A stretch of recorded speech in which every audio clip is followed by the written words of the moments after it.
what was your process for learning how to be the communicator you are today? People like to overthink a lot of things on how to connect, on how to network, all this sort of stuff. But it's actually quite easy. Your word should be your bond as a man. So every time you break it, you're breaking trust. And that is super hard to rebuild. People put way too much importance on number one, the judgment, number two, the situation, and number three, the future. Most people are scared of judgment, and that's what holds them back. I think as a man, you are put on this world to serve. The issue in today's world is that most men want to avoid that. They want to have the life that a woman wants to have, which is a more balanced life, a safe and peaceful life, which is okay, each to their own. But the problem today is that we want to avoid responsibility. But actually, when you embrace responsibility, that is when you actually grow as a man. When you look in the mirror, you can love what you see. What's your best advice for how a man can create that? All you have to do is the guy I'm interviewing is known as the network wizard on Instagram, Giuliano Gonzalez, and he is an awesome dude who has just created some incredible success for himself. He's lived in Dubai. He's very famous for approaching people, women and men, and creating instant connection with people, attracting them instantly. It's incredible the way that just a few words he says, just his presence and his words open people up and make them want to do business with him. You know, if it's a woman, give him their number. He's a powerful man, but he's built these skills. He's built these mindsets. And hopefully today I can help find out really what he's done within himself to become this man, so that hopefully more of you guys can become like him too, or pick the parts of him that you want to become like. We'll try to model success today. I'm gonna try to extract some good insights, and I'm excited to learn from him myself. There's always more to learn, and I know I can learn some stuff from this guy. So I'm excited to talk to him. And we got Mayun here. He got up at 5 in the morning just to come help us film. Oh, you're gonna pay.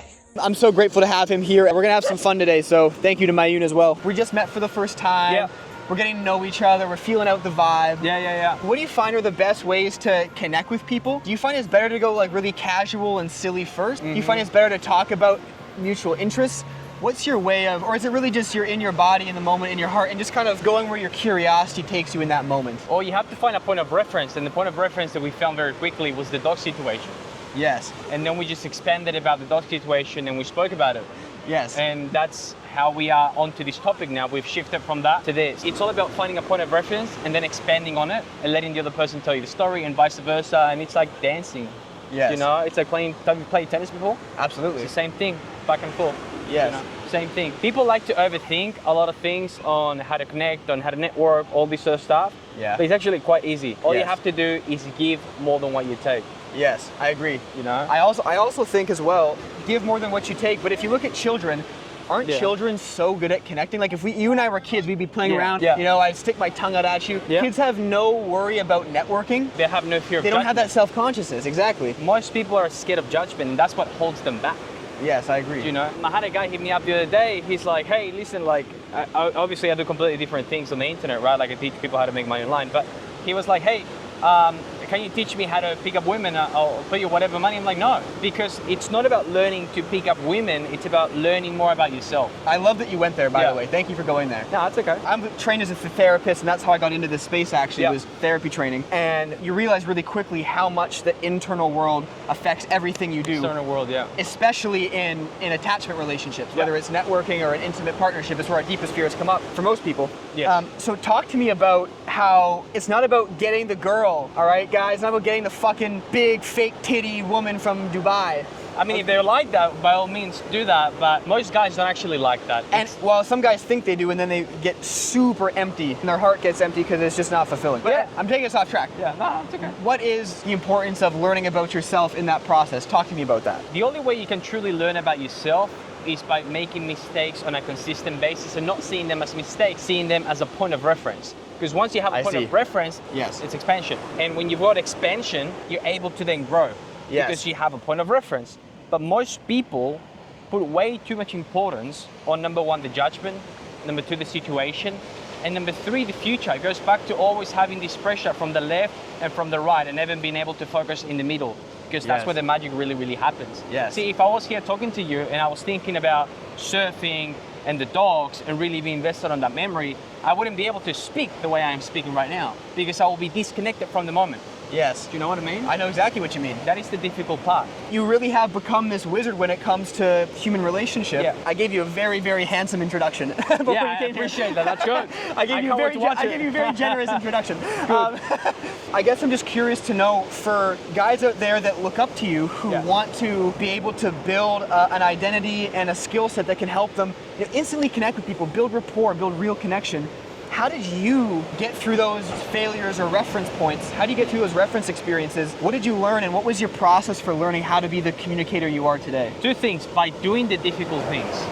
You know, it sounds cliche, but you only get results once you take action. So there's a lot of people that you know, they would see a pretty girl and do nothing because that, you know, that feeling of fear, we all have it. Even I get it sometimes. Yes. Back in the day when I was single. You still get scared. You just manage to push past that. Yes. You know, it's about like, hey, like, you want to be the person that learns how to swim by wanting to get on the pool but never gets on the pool and just watches the videos. Or you want to be the guy that gets an instructor and just jumps in the pool and learns how to swim by actually swimming. Yes. You know, that's how you learn. Yes. You don't need, honestly, I don't personally think that you need a relationship coach. I don't think a label should be put here. You need someone who's going to teach you about you. And they're not going to teach you, they're going to ask you questions so you then realize it by yourself, the things that you know about yourself already, but you're not aware about. I think that self-awareness is super key. Okay. Oh yeah, that's huge. Massive. Self-awareness is the biggest thing. It's massive. I really want to get your opinion on this. So, when I first came to Bali, and I had, you know, tons of fears. I was a socially anxious kid. I was a chubby kid. I was so afraid. Looking good now, bro. I'm looking fucking great now. That's it. I'm looking fucking fantastic now, feeling fantastic. But it wasn't always this way, you know? Yeah. There was a time when I was, you know, very socially anxious. And so I went through a process of exposure therapy. Okay. And I did some crazy shit. Like, I was in Bali, I pulled my pants down in front of a restaurant and gave a speech. Oh my God. I could go on and on. Some very so you really put yourself in an uncomfortable position. Times 1,000. Like I'm like, if I can do this, I can fucking approach a woman and say hello. Of course, dude. Yeah. Okay. However, there was one big flaw with that approach that I want to bring up and get your opinion on. Yeah. And the flaw is, in some ways, that can actually make it harder for people to do things again, because it's so painful to do stuff like that if you don't have inner strength and the ability to handle the fear that comes up. Yeah. It can actually almost re-traumatize that nervous system and make them want to avoid doing any type of rejection therapy again. And so I found there's a balance between doing deep inner work with the part of myself that feels shame, that feels unworthy, and balancing that with the rejection therapy. I found it to be a process where I can actually not have the nerves going up to someone. Right. Do you ever think that exposure therapy can just take away from progress? Or do you think there's a deeper element, like deeper inner work to do with, say, an inner child, for example, or your heart? Well, I've done a lot of therapy work. I've addressed a lot of childhood trauma. I've also paid different therapists to help me understand myself. Yes. But one thing I can tell you is that as a society, we tolerate too much bullshit. We really do. Yeah, what do you mean? And we tolerate too many things. Like, we have too much toleration around standards, around working hard, around having work-life balance. I think as a man, and this is gonna sound kind of controversial, you are put on this world to serve, and you're bound to a serving process of your partner, your parents, your kids. So you're always on servitude, you're always giving back. Yes. Right, and that is the role of a masculine man. You know, Yes. the issue in today's world is that most men want to avoid that. They want to have the life that a woman wants to have, which is a more balanced life, a safe and peaceful life, which is okay. Each to their own. But the problem today is that we want to avoid responsibility. But actually, when you embrace responsibility, that is when you actually grow as a man. You know, for example, I've got a student yesterday called me up. He's like, can we schedule a time to speak? 2 days from now, I'm super stressful, blah, blah. And I said, hey, that is okay. Can I give you a new perspective around that? He's like, yeah, for sure, always. So I just love the truth on him. Yes. You know, like, that is the behavior of a chaotic man. That is the behavior of a feminine man, okay? You have to be able to sit in chaos and be okay with that. Yes. There's no problem. Yes. It's what you are meant to do. Yes. You know, it's not a big deal. Yes, and I also want to say, just for extra perspective, by the way, chaos can be shame. Chaos can be anxiety. Yes. In fact, your ability to hold your own woman, their feminine, comes directly from your ability to hold your own feminine. Your feminine is your own emotions, your own thoughts. So that's why I think meditation is an incredible practice, just witness consciousness. What ways do you learn how to hold chaos? And cold plunging for you, meditation? I don't get too technical about it, to be honest. However, I have a rule. So if I have bad news, I don't react for 10 minutes. I really don't care. If I get really bad news, like a death or something, or extreme situations, like, I just need to sit with it by myself. Okay. No girlfriend, nothing, no one around, just me, in silence, no phone. And then I make a decision as to how I actually want to feel. I think that's genius. No, just, okay, people need to understand this. You can still be a very sort of masculine man who has stability by feeling his emotions. We're not saying don't feel your fucking emotions. We're not saying that. If anything, we're saying feel more of your emotions, just learn how to regulate them. Yes. That is the key difference. Yes. You have to learn how to regulate them. I That's agree. it. Super simple. Yes, I couldn't agree more. Yeah. I want to do some body language stuff with you. Teach me a little bit about what you think about when it comes to body language when you approach people. Open.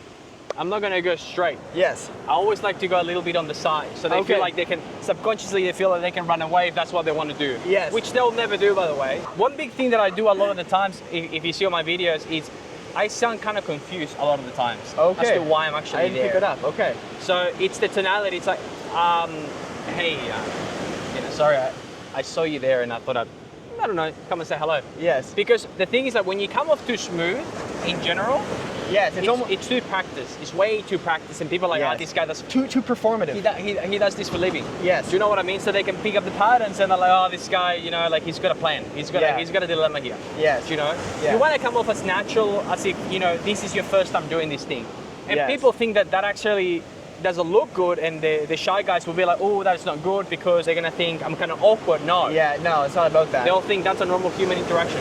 Okay, so openness. Yeah, openness. Shoulder to shoulder. Anything else that you think of when it comes to body language? I don't touch people too much at the very beginning. Oh, interesting. No, not for the first meeting. I don't touch them at all. Oh, really? I actually go for touch. Why don't you? It's just a general rule. For me, it's just a thing of privacy and space. You can read the play though. Like if you've got someone who's very warm and caring, like Latin American kind of vibe, for sure. Like, you can touch like a little tap here and there. Right. I think that'd be okay. But for me, I like to just pull back and just give them space and let them fucking touch me. I like that. I let them do the outreach. So yes, one thing I like to do is actually high fives. Yeah. Or like, here, give me a high five. I'll do this, and it'll be like that with a smile and a look. So That's an American thing. Oh, is that an American thing? I think that's definitely an American thing. Like your personality is very American. Okay. So like, interesting. This works when I was in America. Like this was very American. Like people hug, like, yo, what's up, dog? Like boom, boom, boom. Yeah. Like that's the vibe Give me in a America, chest bump, bro. Yeah, that is the culture in America, right? So that works really well in America. However, in places like Russia, Eastern Europe, people don't do that at all. Yes.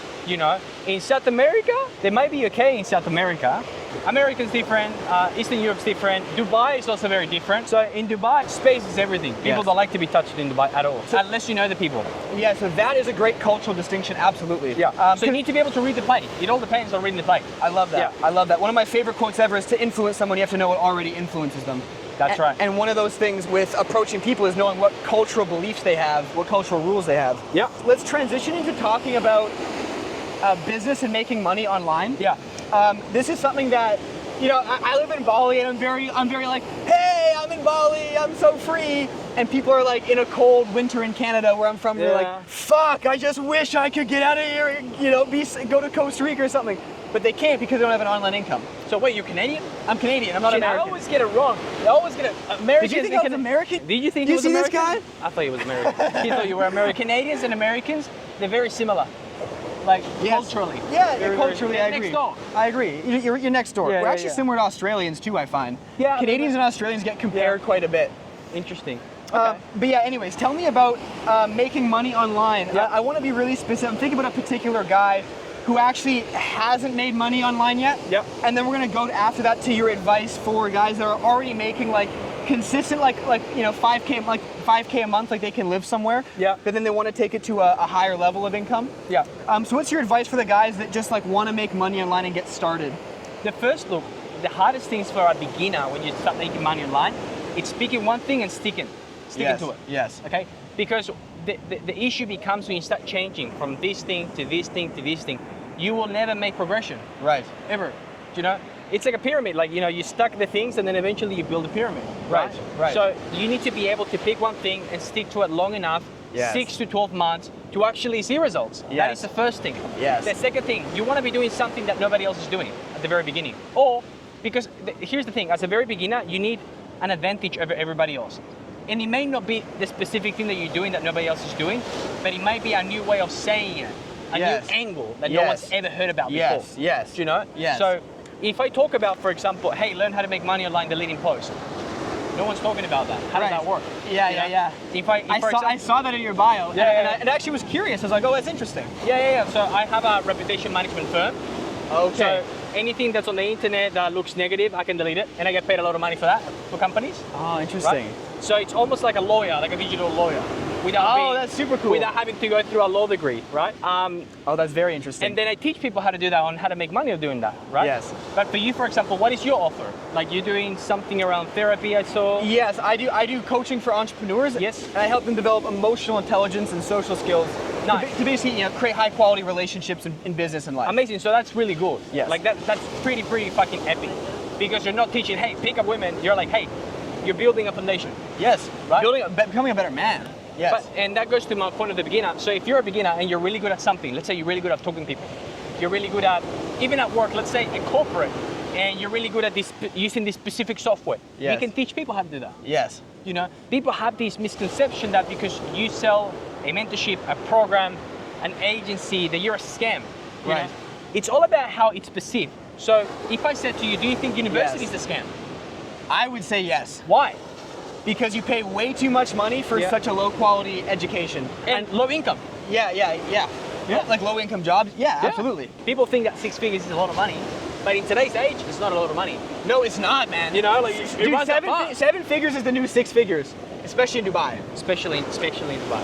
Especially in Dubai. But with 6 figures, I guess, you know, very comfortably here in Bali, no problem. You know? 6 figures is 7 figures in Bali. Yeah, Yeah. for sure, without a doubt. Yeah. Without a doubt. Yeah. However, my point being is you can make you can make a living from anything that you want as long as you enjoy it at the very beginning.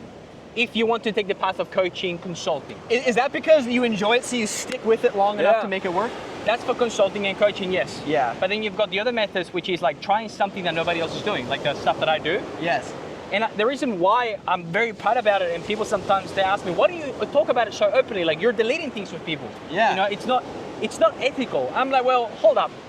There is literally thousands and millions of fake reviews everywhere. Yes. You know, you could have somebody who has a business partner, they just broke off a deal, they're in the middle of a lawsuit, and he's just putting bad reviews on that business Yes. for no particular reason. That's a scam. So Yes. I helped solve that issue. I see. You know? It It's important makes work so that much we sense do. to me. Yes. Yeah, dude, absolutely. You know. Okay, so now so you brought up some ideas for how to make money for guys that are just starting. Yeah. What are some ideas that you have for guys that want to increase their income, say from 5K a month, that kind of range, to 10, 20 plus K, 50K Yeah. potentially? Content. Like, You think content, dude, eh? content's huge. Every fucking millionaire I talk to, they say the same thing, because it's $1 billion infrastructure Yeah.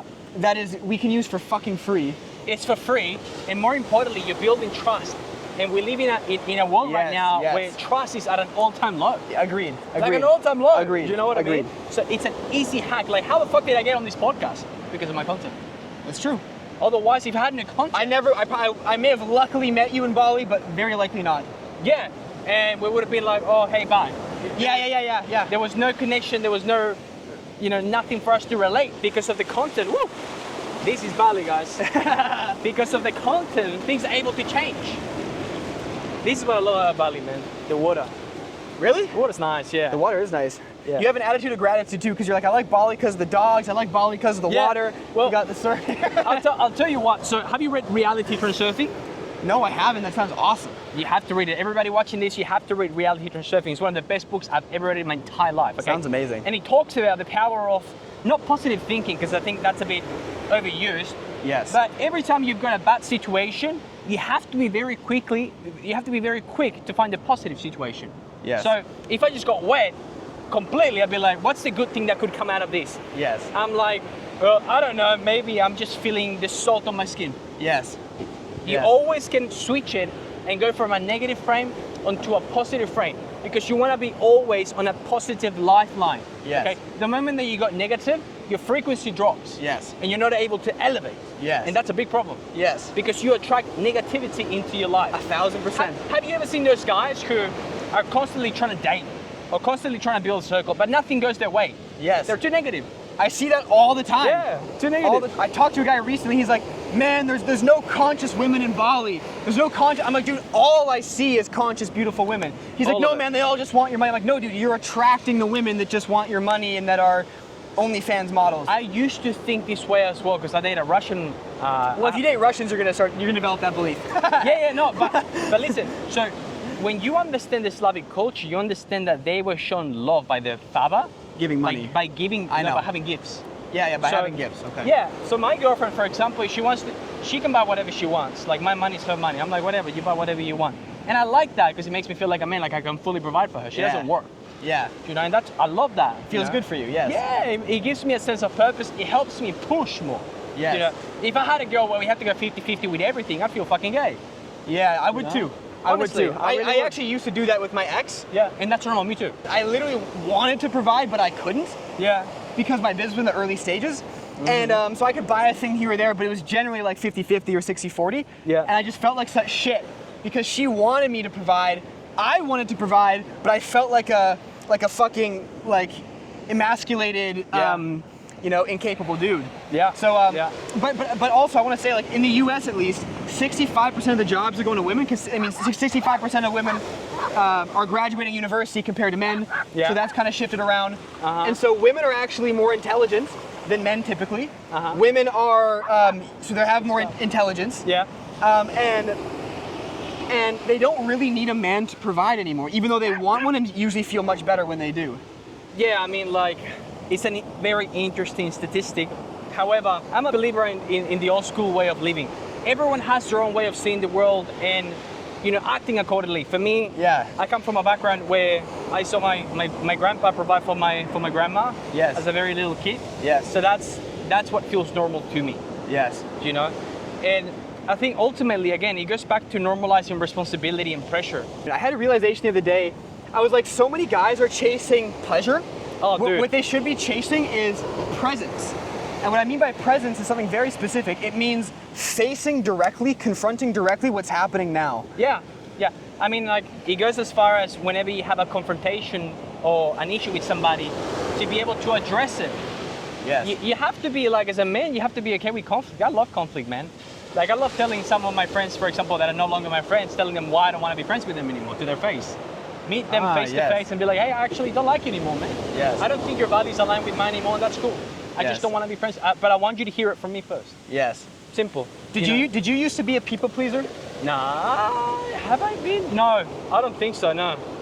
Okay. I used to be a people pleaser, and people pleasing is a big thing in Canada. It's a horrible thing for a man to get into because they end up giving and giving and giving, which I think is great as a man to provide, but there's this lack of actual valuing themselves, like respecting themselves. Like, when I look in the mirror, what the fuck do I see? Actually, when no one's around, when there's no cameras, what do I see when I look in the mirror? Do I love what I see? Do I kind of like what I see? Do I hate what I see? Yeah. When you look in the mirror, you can love what you see. What's your best advice for how a man can create that? It's by doing the things that you say you will do and never failing to do them. Because your word should be your bond as a man.